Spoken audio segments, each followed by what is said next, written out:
Good afternoon, Jai Hind. This is Jaydev Desai speaking to you, sharing my own experiences with my fight with COVID. Today, moment we get up in the morning, we open our TV or read newspaper, or even open our mobile and read WhatsApp messages. You will find that we are surrounded by negative news regarding COVID. This many cases, this many died, hospitals do not have oxygen, hospitals do not have bed, and so on and so forth. That is why I found that my experience of fighting COVID successfully may come handy to you when you are faced with such circumstances. In my house, I was not the only one, but we were 6 of us infected by COVID. On 6th of April, my mother-in-law, age 90, was identified first as COVID positive.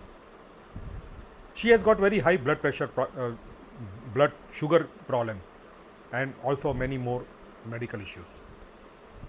Next day, my father was 97 years.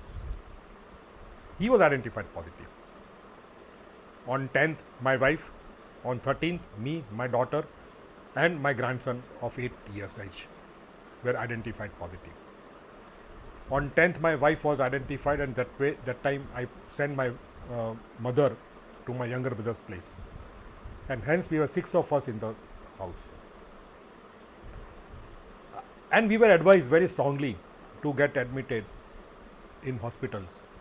The very first case when of my mother-in-law identified, we were very strongly advised to put her in hospital. Then my father was identified. Again, the same advice was given, and we were told by one doctors that first 2 days, 3 Remdesivir injection is mandatory. Otherwise, to save life will be difficult. No wonder, with such advices, we have long queues of Remdesivir for purchase of Remdesivir in front of hospitals and pharmacies. But my experience and what I have read thereafter and before that says that 80 to 85% of the patients infected by COVID do not require hospitalization. I repeat, do not require hospitalization. Please remember that. And about 85 to 90% of the COVID infected patients do not require oxygen also. Then why this matters? Like example, very first day on 6th when I contacted our nearby hospital called Krishna Shelby, I was advised to admit the patient immediately because bed is available. I was warned that when she requires bed, if bed is not available, what will you do? But then, should I have occupied that bed when she was not requiring the hospitalization? What would happen in that case when a really needy person needs a bed and he or she does not get a bed? How will we able to save that life? My experience says that being self-confident, trusting yourself, trusting good advice or right advice by the right type of doctors is very, very important.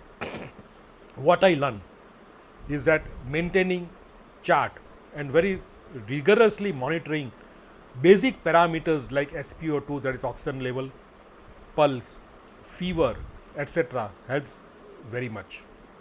And we did that. Not that I did not have complication. My mother-in-law had very high fever of 100 plus. Her CRP level was very, very high, and hence we had to resort to 10 injections in the morning, 10 injections at night through IV.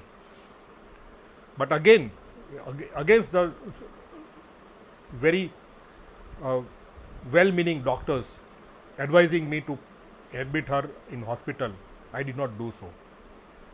That was basically because of one friend of mine.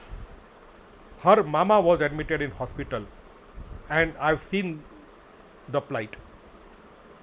Relatives lose the control of the patient. You are not allowed to meet. And then if he or she loses the will to fight and leave, then you can't do anything. And then to save the life becomes extremely difficult, even for a doctor. Again, today when I was talking to her, she said a very right thing. Her name is Usha Kapoor, and she said a very right thing, that God is with us in the form of self-confidence. Please remember that. If you keep your self-confidence, God will be with you. Trust yourself. Keep your dear one near you in your house. Treat them well, monitor them well, and I'm sure you all, like me, will win the fight of COVID and come out from the battle with flying colors. Have confidence, again I repeat, in you. Please remember that 80 to 85% people do not require hospitalization. 80 to 90% people do not require oxygen. Do not rush. Do not get into the rat race. Save yourself. Save your family. Be happy. Be healthy. Be safe. God bless. Thank you.